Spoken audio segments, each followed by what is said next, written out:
I have two statements on two bills that are now before the Congress. I want to express my very strong support for the foreign aid bill, which the House leadership now expects to bring to the House of Representatives next week. Our foreign aid programs have made great demands on our people, and still do, but they are vital to our security and are carefully designed to respond to the national interests of the United States, as well as the maintenance of the peace and security of the free world. Three facts should be kept in mind.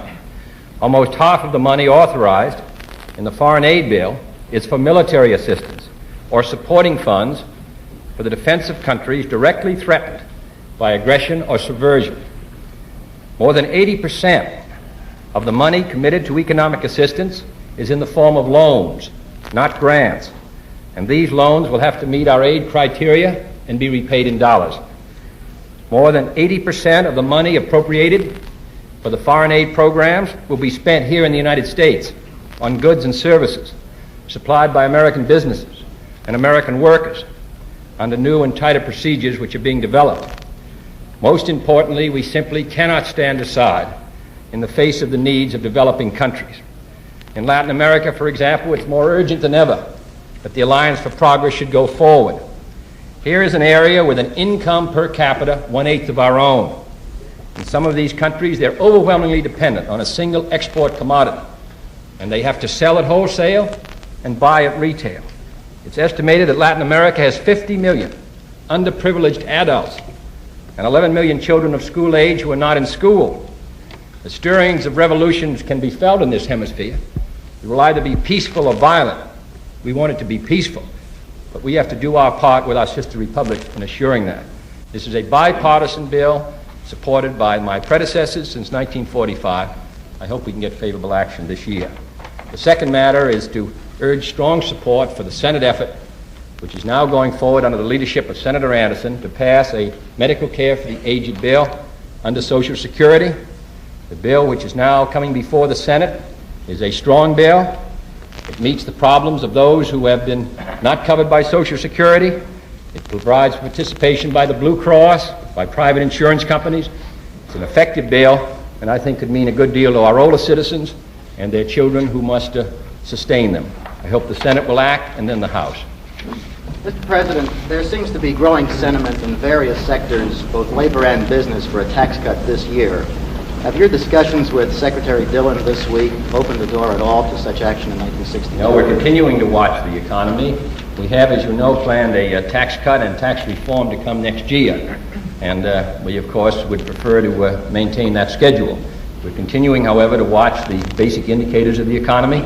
And if we feel that the situation in the economy would warrant a tax cut, of course, then we would recommend it. At the present time, we are maintaining our previous schedule, but I think the recommendations of the Chamber of Commerce, which is, of course, intimately in touch with the business community, and also the recommendations of the AFL-CIO in regard to the need for a tax cut should be very seriously considered by the executive, as it is by me, and by the Congress, because representing as they do business and labor, giving their recommendations in favor of a tax cut, we have to take that judgment into very careful balance, which we are. Mr. President, regarding your proposal for a declaration of interdependence and a concrete Atlantic alliance, can you give us any particulars on how these goals may be achieved? I'm thinking in terms of how long a period of time may be involved, and whether eventually this would be based on alliances or some form of political union. Now, as I said yesterday, the first task is, of course, for Europe in its own way and according to its own decisions to complete its organization. When a decision is reached in regard to Great Britain's joining, which we hope this summer, then, of course, this work will move ahead at a more accelerated pace. What I was attempting to suggest yesterday was that any view in Europe, or any stories which might appear that we regard this strong and increasingly united Europe as a rival, were not true. We regard it as a partner. We regard it as a source of strength.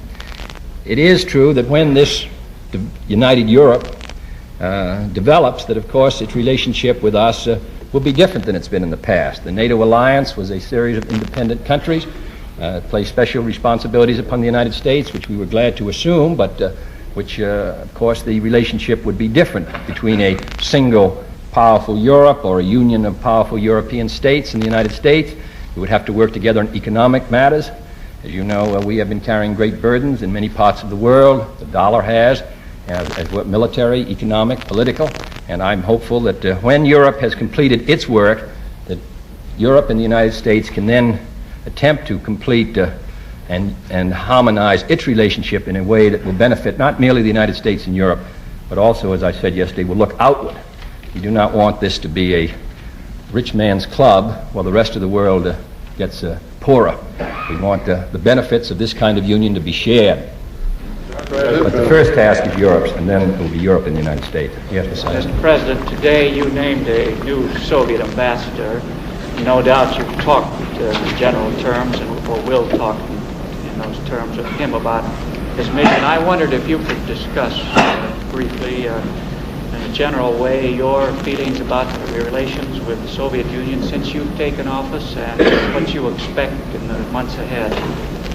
Well, in the case of our new ambassador, Mr. Kohler, I've worked very intimately with him for the last year and a half because he's been ahead of the so-called task force on Berlin and has participated in all the ambassadorial meetings, so that he goes to the Soviet Union with complete knowledge of the government's policy and also my complete confidence. We continue to attempt to work for an adjustment of those major tensions which disturb the relationship between the United States and the Soviet Union and between the free world and the communist world. We have not always been as successful as we had hoped, but we are continuing. We're continuing the discussions over Berlin. We are now in conference in Geneva on Laos, where we are hopeful that a satisfactory treaty can be reached. We are going to be back in conference on July 16th on disarmament with the Soviet Union, so that we are continuing to see if it's possible to reach an accommodation for the peaceful use of space. In a whole variety of ways, we are attempting to lessen the chance of conflict with the Soviet Union and maintain our own security and the peace of the free world. That's the object of our policy. It cannot be accomplished quickly. It will require, I think, some time to come, but that's the object of our policy, and we are going to attempt to continue to live in peace with all countries, and particularly those countries whose military potential is such that any great conflict would involve the future of both of our countries and of the race. And Ambassador Kohler will attempt to carry out this policy, which I've stated necessarily in a most general way. Mr. President, you say that the Atlantic Partnership would be an advance on what we now have. How would it better achieve those things you claimed for it yesterday in Philadelphia? That is, a greater deterrent to aggression, a banishment of war and coercion, and some of the other Well, this things. will represent an extremely powerful body of people and productive power. The North Atlantic, North America and Europe, having nearly 400 or 500 million people, having a productive power which is enormous and steadily increasing, this represents a very vital source of strength. My concern is that the relationship between Europe, using it in the single sense, and the United States be intimate. We have been dealing, as I've said, with a great many countries, which are smaller than the United States. Now we're going to have not one country, but one great organization, if the effort is successful in Europe, and I'm hopeful that we can reach accommodations on the economic relations, trade, also the problem of currencies, and all the rest, on the problem of military policy, and then that we can emphasize, which I suggested yesterday, that we look outward. We do not want a Europe, as I've said, and a United States to be a core of an increasingly disintegrating world. And therefore we're concerned about the admission of the raw materials of Europe, of Latin America to Europe. We're concerned about the Pacific community, the Philippines, Japan, and the others. And we are concerned that Europe and the United States play their proper role in assisting the underdeveloped world. These are statements of general policy. They must wait for more precise implementation while Europe completes its work. But I wanted to indicate yesterday how much we favor this, and we do regard it as a source of strength and satisfaction, and not a source of, not as a rival. Europe does not want to be dependent upon the United States. We do not want that relationship, and I think we meet as equals when this work is completed. Mr. Kenway? Mr. President, two questions based on the passage of the Sugar Act and the lobbying, foreign lobbying attending it. First, what do you think about the exercise by the House Agriculture Committee of what is essentially the power to make foreign policy by allocating quotas?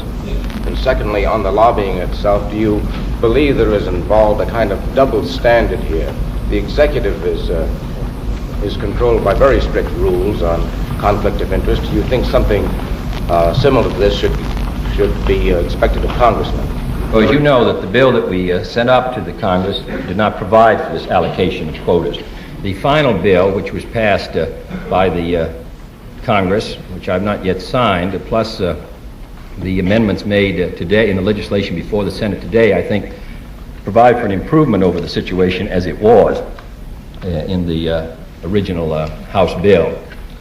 Now, the second, though it isn't everything that the administration wished for, the second question is this matter of lobbying. I don't think it's a double standard. These men are all private people. They're not government people. So that I wouldn't say it's a double standard, but I think it's an unfortunate situation where men are paid large fees by foreign governments to secure quotas, and where in some cases there are contingency fees. For every ton of sugar they get allocated to their country, they secure a payment of so much. Well, now that is not satisfactory. I understand that appropriate committees of the Congress may look into the matter, and I think the fact that so much publicity has been given to this may serve as a deterrent. As you know, the bill which has passed the House and Senate, combined with today's bill, provides for a gradual phasing down of these quotas, and we'll have less of it. And I think we ought to have less of it. Yes. Mr. President, I think Mr. Shoemaker's question included a question about whether this Atlantic Partnership would be a political union. Could you elaborate on that? No, I would think that in a sense we have a political union. It depends how you define political. We have in the NATO alliance the obligations we've accepted under the NATO alliance, the North Atlantic Council, OECD, DAG, and all the other organizations which have been set up represent political commitments. And of course these political commitments will perhaps take a different form as Europe changes its form, and I hope a more intimate one. But as I've said, the first task is Europe's, and it will not be accomplished overnight any more than, of course, a length of time elapsed between the Declaration and our own Constitution. Yes, Mr. President, what do you think of the propriety of the Reverend Martin Luther King intervening privately with the chairman of the Home Loan Bank Board in a controversial case pending before that agency? Yes, I understood that this is a matter which you brought to the attention of the White House, and it's now being looked at by to see whether there were what the actions were. As far as I know, so far, there was no illegal action, but our examination of the matter is not completed. Mr. President, without regard to your experiences in Mexico, do you consider that progress has been made in enlisting the cooperation of the Latin American countries in handling the Cuban situation? And with specific regard to Mexico, do you feel that anything that occurred there has weakened your position or the organizations in any way? Well, in answer to the last part, I would say no.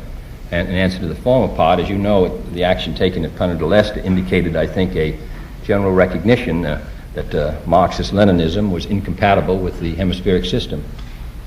Mr. President, the Armed Services Committee has not scheduled any hearings on your request for $460 million for a big fallout shelter program. And apparently they've had no prodding from you. My question is, do you expect to renew your appeal for this program? No, I have talked to the responsible officials involved. I hope the hearings are held. I hope they can be held this month. I hope we'll secure the money we requested. As you know, within the last 10 days, I've sent up a supplemental appropriation request for around $35 million for the distribution of food throughout the country, which would be available in case of an attack. These matters have some rhythm. When the skies are clear, no one is interested. And suddenly then, when the clouds come, and after all, we have no insurance that they will not come, then everyone wonders why more hasn't been done about it. I think we ought to take the action on the recommended by the administration. It may be that there does not seem to appear to be a need as of today, but that doesn't mean that there may not be need for it at a later date. And then everyone will wonder why wasn't more done. I think the time to do it is now. Under the program which we started some months ago, nearly 60 million shelters have been identified. We want to have food in them and other necessities, and I'm hopeful that the Congress will implement the program we've sent out. Mr. President, the United States has reportedly invited Japan and other industrialized countries to invest in the building of plants in this country.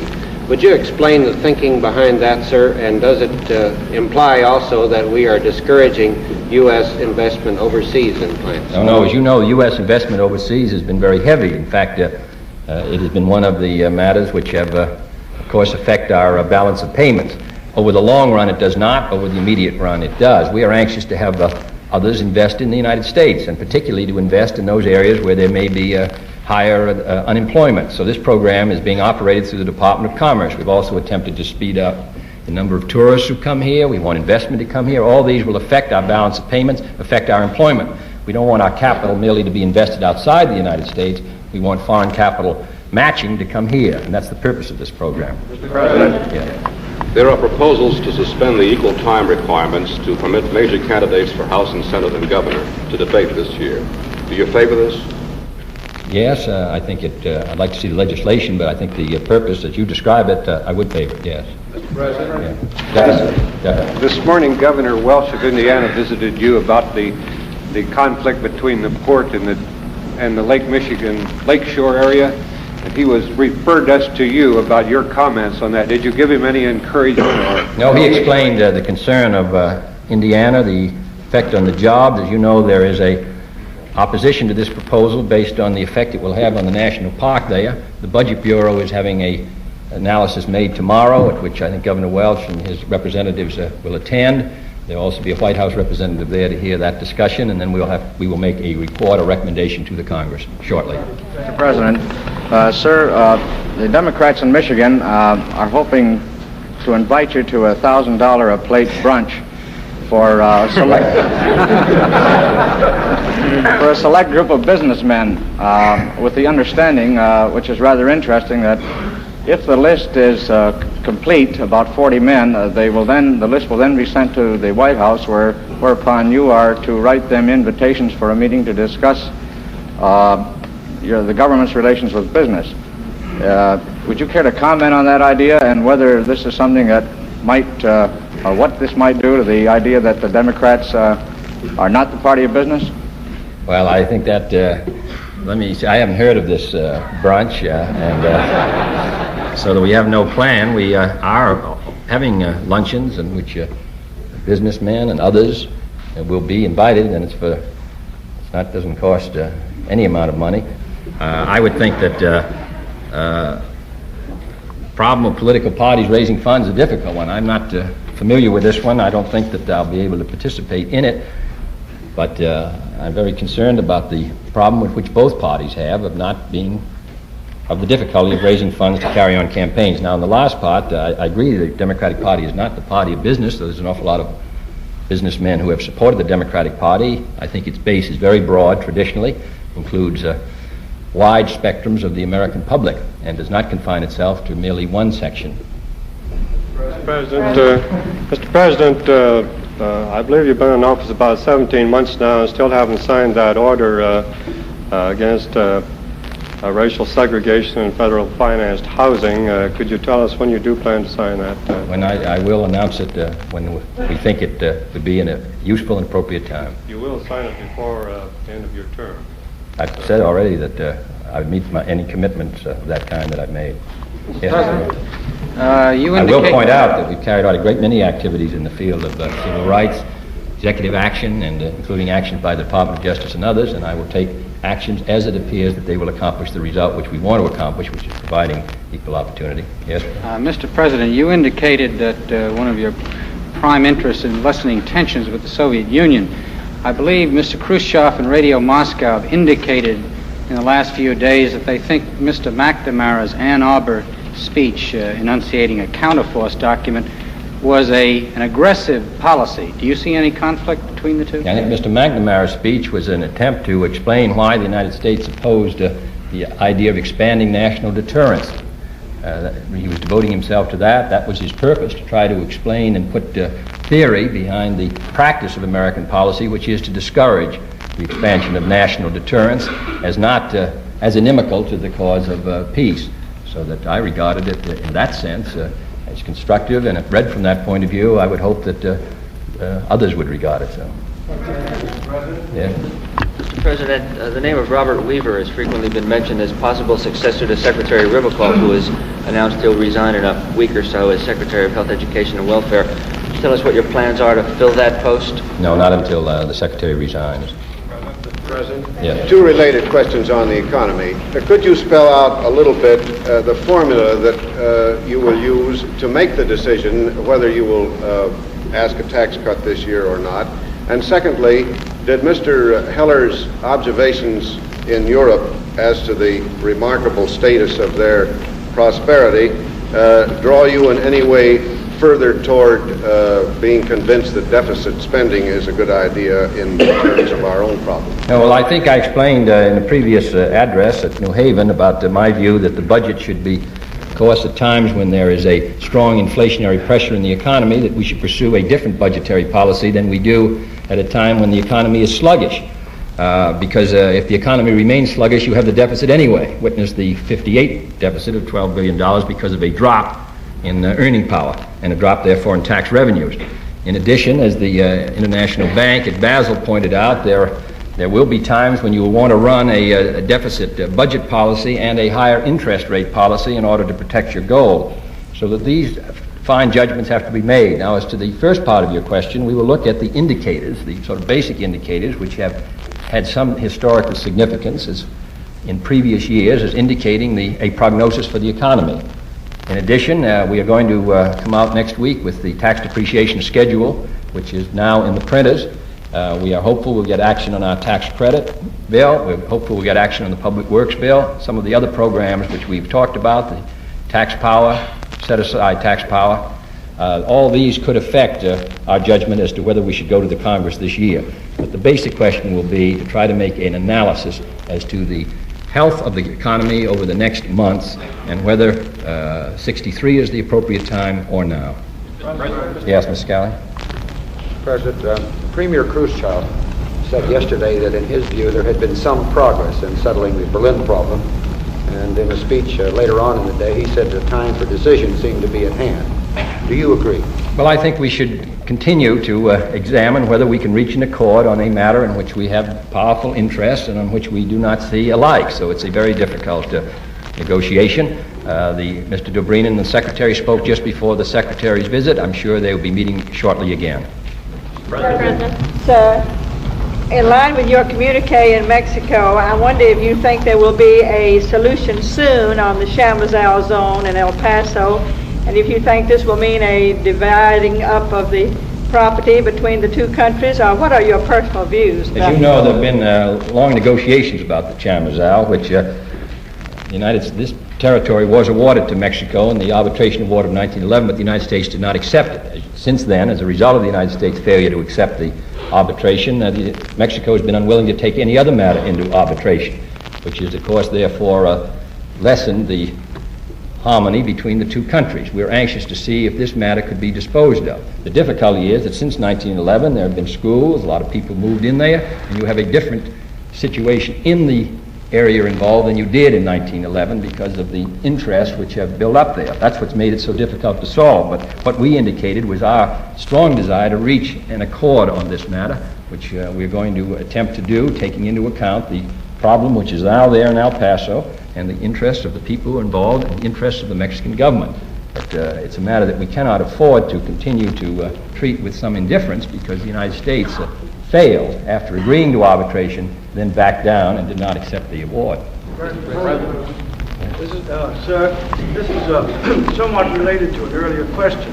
The other day, General Eisenhower described the Republican Party as the party of business. Now, do you consider this fair or accurate as to the Republican Party or the business community? Well, I think that, as I say, I dislike disagreeing with President Eisenhower, so I won't in this case. Mr. President, last week I believe you indicated that you'd like to have a somewhat better Congress, and you hinted that you would campaign this fall for that purpose. Does that mean, perchance, that you might campaign only for those Democrats who've supported the major part of your programs, or will you campaign for all Democrats who want you? Well, I suppose that you've answered the question. Those who want me to campaign for them are people who have generally supported a major part of the program, so I don't think we're going to have a problem. Mr. President, concerning the Medicare bill, would you elaborate on why you don't favor inclusion of doctors' fees? Is it a matter of legislative strategy or of philosophy? I think that the doctors are very strong against being included. They feel that this would involve the government in the doctor-patient relationship, and therefore we have concentrated our efforts in attempting to assist people to pay their bills, hospital bills, and quite obviously if they find that eased, they'll be in a better position to work out their relationship with their doctors. It is because we have not included doctors that I've found it very difficult to understand why the American Medical Association has found this legislation so unsatisfactory. It does not involve them directly. It involves the payment of hospital bills. And in view of the fact that the federal government participates in the construction of hospitals through the Hill-Burton Act, from which doctors benefit in their practice, I've found the AMA's extreme hostility to this bill somewhat incomprehensible. President, yes. there have been a great many dope stories on the matter of a NATO or European nuclear force and America's attitude towards it. There's so much so that some of us, at least, are a little hazy as to what the real situation is. Can you give us an up-to-the-minute statement on America's attitude towards the building of such a force and how far we would go to help them build it, including also whether we favor a truly independent European nuclear force, that is, one not subject to the United States veto? Well, the United States government feels that the present arrangement under NATO gives full and sufficient guarantees for the integrity of Europe. It places special responsibilities upon the United States, but I think the United States in the last 17 years has indicated its determination to meet its commitments and to implement its responsibilities.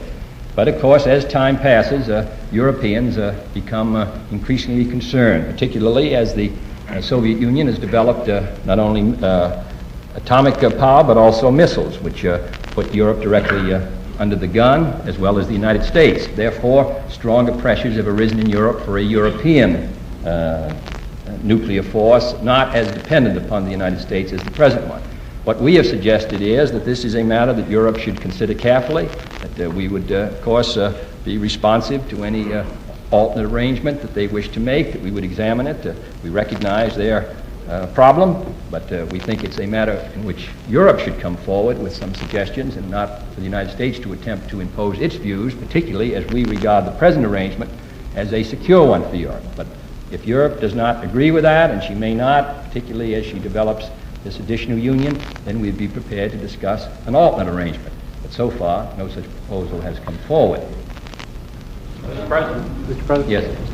Governor Brown's coming in to see you this afternoon. I was wondering if you have any advice for him on his contest with Mr. Nixon and what your overall view might be of the campaign in California with 8 new seats and all. No, I saw Mrs. Brown is here. I don't know whether this has helped give her any advice. And I would not advise Governor Brown. I think this is a matter for the people of California. He seems to be doing very well. He was running very far behind at the beginning in polls, and now he's leading in the polls by substantially more than I led at the end of the election. So I will be glad I want to see Governor Brown on matters which involve the interests of California, but on how we should conduct the campaign and all the rest, he's much better judge of that than I am. I think he carried California by 1 million votes the last time he ran, or very close to it, so I think he knows more about California and how to run than I do. Yes. Mr. President, if you'll support Democratic candidates who ask for your help, does that include the primaries as well as the election? And what is your view of the man you're going to finally end up supporting in Massachusetts? No, I'm not planning to get involved in any more primaries any place. Thank you, Mr. President. Thank you.